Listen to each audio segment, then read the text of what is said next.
नमस्कार दोस्तों, स्वागत है आप सभी का आपके अपने YouTube चैनल पर। दोस्तों आज हम लोग इस वीडियो में रेलवे का दोस्तों जो सामान्य विज्ञान है इस पीढ़ी का, इसमें दोस्तों जो पिछले साल क्वेश्चन पूछे गए थे रेलवे में, चाहे वो ग्रुप डी का हो, एनटीपीसी का हो या फिर कोई भी हो, तो उसका दोस्तों आज हम लोग यहाँ पर क्वेश्चन सॉल्व करने वाले हैं। ठीक, तो यहाँ पर दोस्तों देखिए, जैसे कि ये 2021 का है तो 21 का नहीं हम लोग सॉल्व करेंगे। 2022 का देखिए यहाँ पर एनटीपीसी का शुरू होता है, इसको दोस्तों हम लोग सॉल्व यहाँ पर करने वाले हैं। यहाँ पर देखिए ये एनटीपीसी का सॉल्व करेंगे और यहाँ पर ग्रुप डी का 2022 में जो पूछा गया था इनका क्वेश्चन हम लोग देखने वाले हैं। तो चलिए स्टार्ट करते हैं। तो देखिए दोस्तों, यहाँ पर पहला क्वेश्चन है कि इसरो द्वारा 2021 में PSLV CS1 द्वारा किस उपग्रह को लॉन्च किया गया है। तो ये था दोस्तों सिंधु नेत्र। और दूसरा यहाँ पर क्वेश्चन है कि चावल की भूसी से तेल निकालने के लिए कौन से एंजाइम मिलाया जाता है। तो देखिए, चावल की भूसी से तेल निकालने के लिए जो एंजाइम मिलाया जाता है वो रहता है आपका प्रोटीज। ठीक, अब दोस्तों यहाँ पर अगला क्वेश्चन है कि दिसंबर 2021 तक भारत में कुल कितने न्यूक्लियर रिएक्टर हैं। देखिए, दिसंबर 2021 तक भारत में जो कुल न्यूक्लियर रिएक्टर थे ये 22 थे। ठीक, और अगला क्वेश्चन है कि किसके अंतर्गत कोई पदार्थ अपनी ठोस अवस्था से सीधे गैस की अवस्था में परिवर्तित हो जाता है। तो देखिए दोस्तों, एक होता है आपका, यहाँ पर देख सकते हैं जो ठोस होता है, ठोस से अगर सीधे आपका गैस में परिवर्तन हो रहा है तो इसको हम लोग कहते हैं ऊर्ध्वपातन। ठीक, तो ऊर्ध्वपातन के अंतर्गत कोई पदार्थ अपनी ठोस अवस्था से सीधे गैस में परिवर्तित हो जाता है, इसको हम लोग ऊर्ध्वपातन कहते हैं। अगला क्वेश्चन यहाँ पर देखिए क्या कह रहा है कि इंटरनेट की ब्राउजिंग करते समय किस प्रोटोकॉल का उपयोग किया जाता है। तो देखिए दोस्तों, इंटरनेट की ब्राउजिंग करते समय जो प्रोटोकॉल यूज किया जाता है वह रहता है HTTP। HTTP मतलब होता है आपका हाइपर टेक्स्ट ट्रांसफ़र प्रोटोकॉल। ठीक, अब अगला क्वेश्चन यहाँ पर देखिए कह रहा है कि 6×10⁸ इलेक्ट्रॉन कितने आवेश के बराबर होता है। तो देखिए 6×10⁸ 18 इलेक्ट्रॉन है। ठीक, तो 6×10⁸ इलेक्ट्रॉन कितने आवेश के बराबर होता है। तो ये होता है दोस्तों आपका 1 कूलम आवेश के बराबर, क्योंकि 1 कूलम बराबर होता है आपका 6.25×10⁸ इलेक्ट्रॉन। ठीक, अब देखिए अगला क्वेश्चन यहाँ पर कह रहा है कि पवन, कोयला, लकड़ी और पेट्रोल में कौन गैर पारंपरिक ऊर्जा का स्रोत है। तो देखिए पवन, कोयला, लकड़ी और पेट्रोल में जो गैर पारंपरिक ऊर्जा का स्रोत है वह है आपका पवन। अब देखिए ये है कि मई 2021 में इसरो ने विक्रम साराभाई स्पेस सेंटर द्वारा विकसित वेंटिलेटर का नाम क्या है। तो देखिए ये आपका है प्राणवायु और स्वस्थ। अगला क्वेश्चन यहाँ पर है कि MS वर्ड में पैराग्राफ बदलने के लिए कौन सी कुंजी का उपयोग किया जाता है। तो देखिए MS वर्ड में पैराग्राफ बदलने के लिए हम लोग इंटर की का प्रयोग करते हैं। अगला क्वेश्चन, किसका प्रयोग ब्रेड, केक और ढोकला को फुलाने में प्रयोग करते हैं। तो देखिए ब्रेड हो गया, केक हो गया और ढोकला हो गया, इन सबको फुलाने के लिए हम लोग सोडियम बाइकार्बोनेट का प्रयोग करते हैं। सोडियम बाइकार्बोनेट होता है NaHCO3, ये होता है आपका सोडियम बाइकार्बोनेट। विटामिन सी सर्वाधिक किसमें पाया जाता है। तो देखिए विटामिन सी सबसे ज़्यादा आंवला में पाया जाता है। USB का फुल फॉर्म पूछा गया था। तो देखिए USB का पूर्ण रूप क्या है, यूनिवर्सल सीरियल बस होता है। अब देखिए यहाँ पर है HTTP, FTP और TCP में कौन सा प्रोटोकॉल फाइल ट्रांसफ़र से संबंधित है। तो फाइल ट्रांसफ़र प्रोटोकॉल होता है आपका FTP, फाइल ट्रांसफ़र प्रोटोकॉल, इसका फुल फॉर्म ही होता है। इसरो और नासा ने मिलकर कौन सा सैटेलाइट बनाया है जो सूर्य से संबंधित है। तो देखिए इसरो और नासा ने मिलकर जो सैटेलाइट बनाया है जो कि सूर्य से संबंधित है वह है आपका निसार या NISAR। अब देखिए अगला क्वेश्चन यहाँ पर क्या कह रहा है कि हेपेटाइटिस मानव शरीर के किस अंग को प्रभावित करता है। तो देखिए जो हेपेटाइटिस होता है यह मनुष्य का जो लीवर होता है उसको प्रभावित करता है। राइजोबियम किस पौधे के जड़ में पाया जाता है। तो देखिए जो राइजोबियम होता है यह दलहनी पौधे के जड़ में पाई जाती है। मैग्नीशियम, फेरस और कैल्शियम में कौन सा तत्व डी ब्लॉक में आता है। तो देखिए दोस्तों फेरस जो होता है ये आपका डी ब्लॉक के अंतर्गत आता है।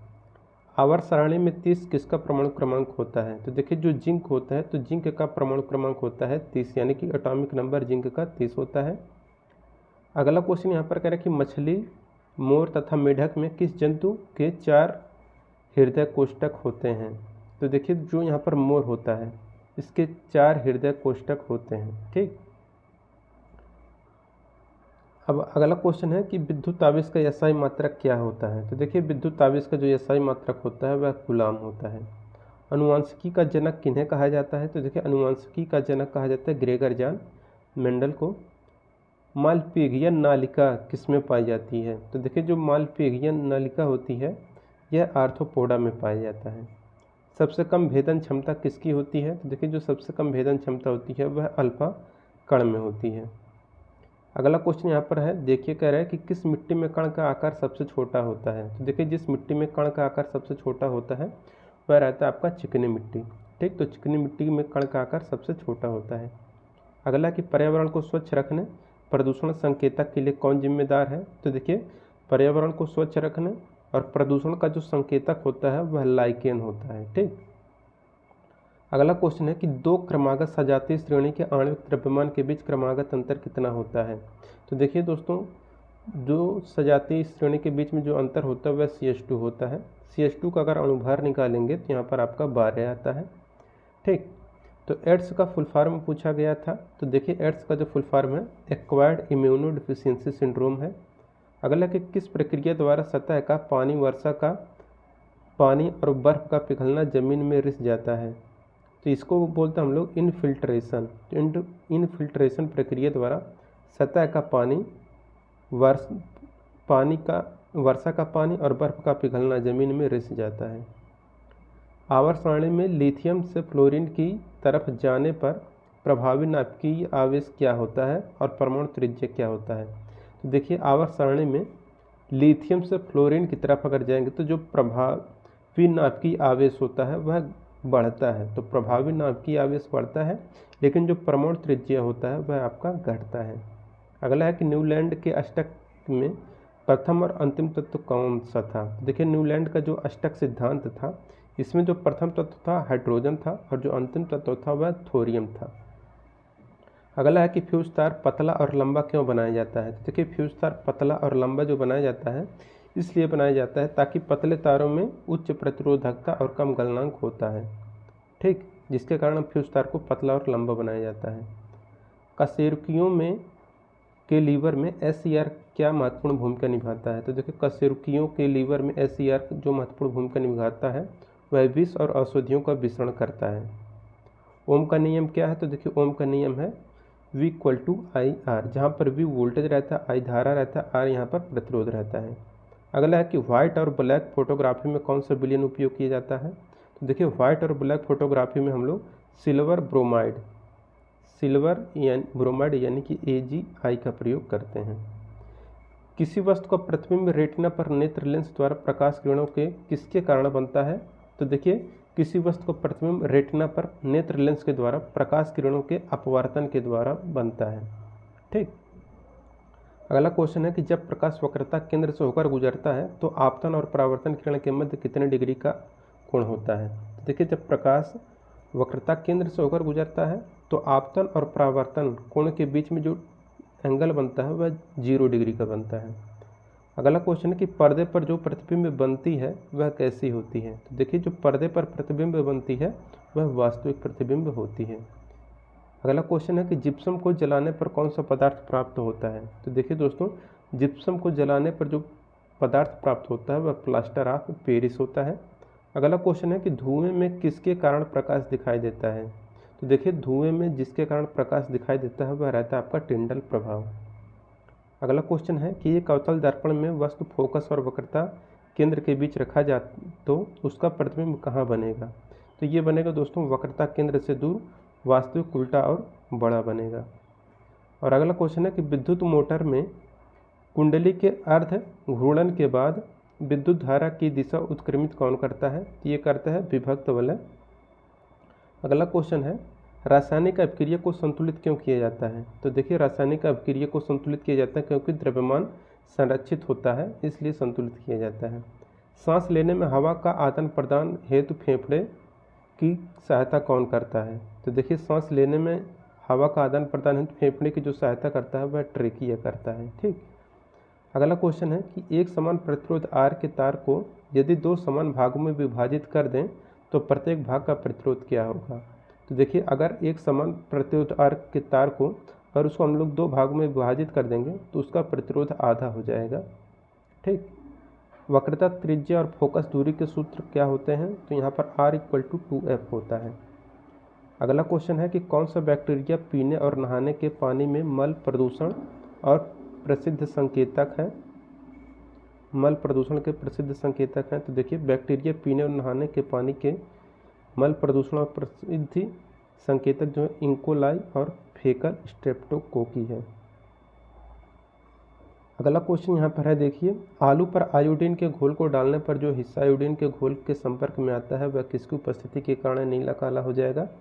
तो आलू पर आयोडीन के घोल को डालने पर हिस्सा आयोडीन के घोल के संपर्क में आता है वह स्टार्च की उपस्थिति के कारण नीला काला हो जाता है। ठीक, पौधों में गैस विनिमय किसके कारण होता है। तो देखिए, पौधों में जो गैस विनिमय होता है यह रंध्र यानी कि स्टोमेटा के द्वारा होता है।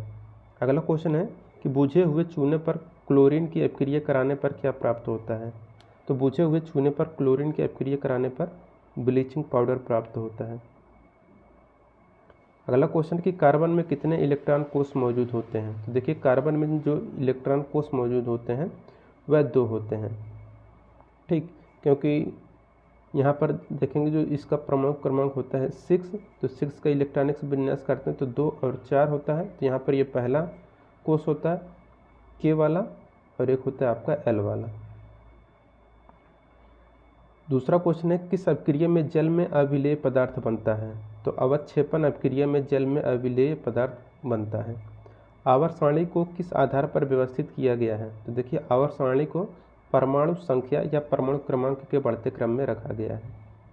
अगला क्वेश्चन है कि पाचन, अंतर्ग्रहण, निष्कासन, शोषण और स्वांगीकरण का सही क्रम क्या है। तो यह सबसे पहले अंतर्ग्रहण होता है, फिर पाचन, फिर पचे हुए भोजन का शोषण होगा, फिर स्वांगीकरण और लास्ट में निष्कासन होता है।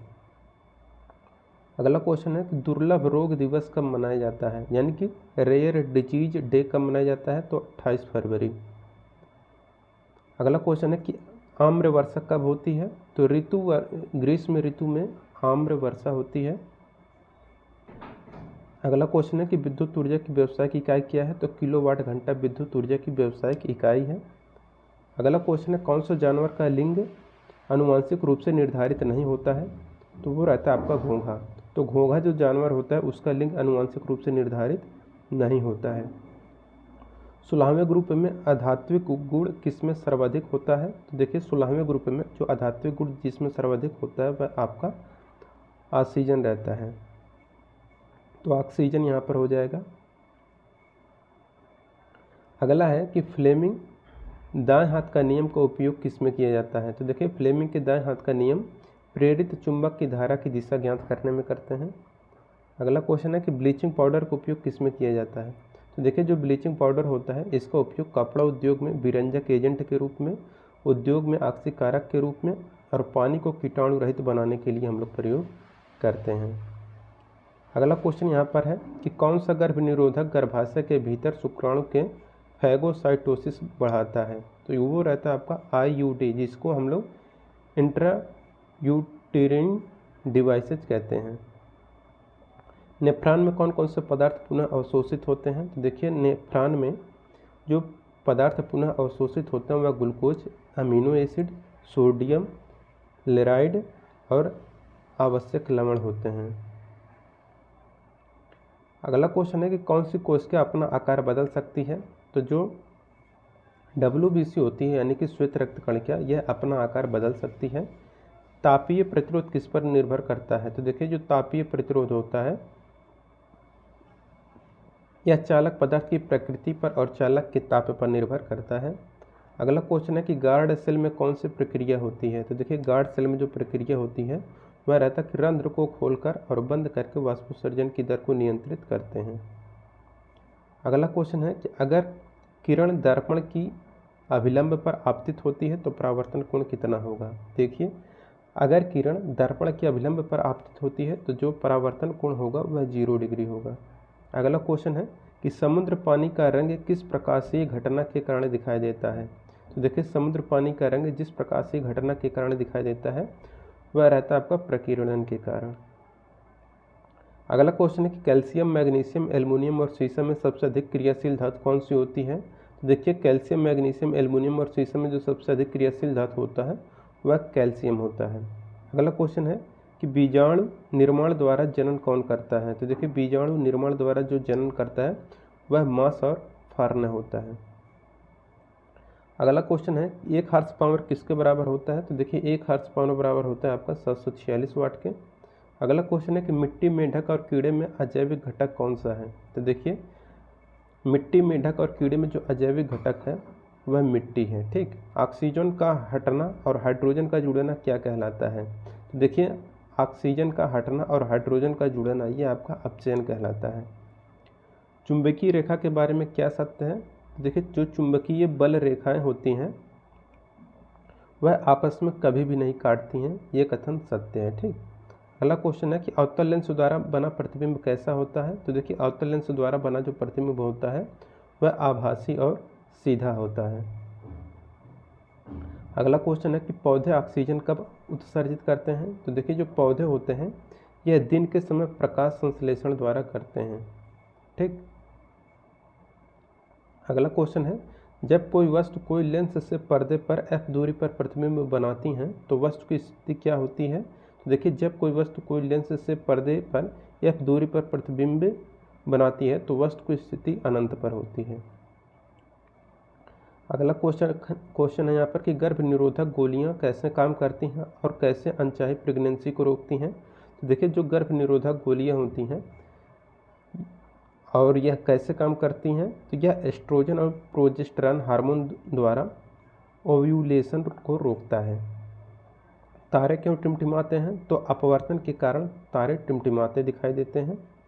सर्वाधिक विद्युत धनात्मक वाला तत्व कौन सा है। तो देखिए सर्वाधिक विद्युत धनात्मक तत्व जो है वह सीजियम है। ठीक, अगला क्वेश्चन है कि मेंडलीव की आवर्त सारणी किस पर आधारित है। तो देखिए मेंडलीव की जो आवर्त सारणी है वह परमाणु द्रव्यमान के बढ़ते हुए क्रम में आधारित है। मेंडलीव की आवर्त सारणी की बात हो रही है, मतलब ये पुराने वाली इसी पे पहले बनाई गई थी कि परमाणु द्रव्यमान के बढ़ते क्रम में। इसके बाद मेंडलीव की जब इन्होंने मोजले ने बनाया संशोधित आवर्त सारणी, ठीक, तो जो वर्तमान समय में है मोजले के द्वारा बनाया हुआ वह परमाणु क्रमांक के बढ़ते क्रम में है। ठीक, तो इसको आप लोग ध्यान दीजिएगा। अगला क्वेश्चन है कि अपशिष्ट प्रबंधन में R5 क्या है। तो R5 मतलब होता है आपका रिफ्यूज, रिड्यूस, रीयूज, रिपर्पोज और इसके बाद यहाँ पर रिसाइकिल। अगला क्वेश्चन है कि ब्लड प्रेशर के इलाज के लिए किस औषधि का उपयोग किया जाता है। तो देखिए ब्लड प्रेशर के इलाज के लिए हम लोग अश्वगंधा का उपयोग करते हैं। ठीक, तो दोस्तों यहाँ पर हम लोगों ने कुछ क्वेश्चन जो थे 2022 के ग्रुप डी के और एनटीपीसी के उसको हम लोगों ने कवर किया। इसके आगे का क्वेश्चन हम लोग देखेंगे कल। वीडियो अच्छा लगा हो वीडियो को लाइक करिए, अपने दोस्तों के साथ शेयर करिए। मिलेंगे नेक्स्ट वीडियो में। और जिनको भी ये पीडीएफ चाहिए तो आप लोग दोस्तों ऑब्जेक्टिव सेंटर नाम से टेलीग्राम ज्वाइन कर लीजिएगा। लिंक आपको डिस्क्रिप्शन बॉक्स में मिल जाएगा जहाँ से आप लोग इस पीडीएफ को डाउनलोड कर सकते हैं। ठीक, मिलेंगे नेक्स्ट वीडियो में। Thank you.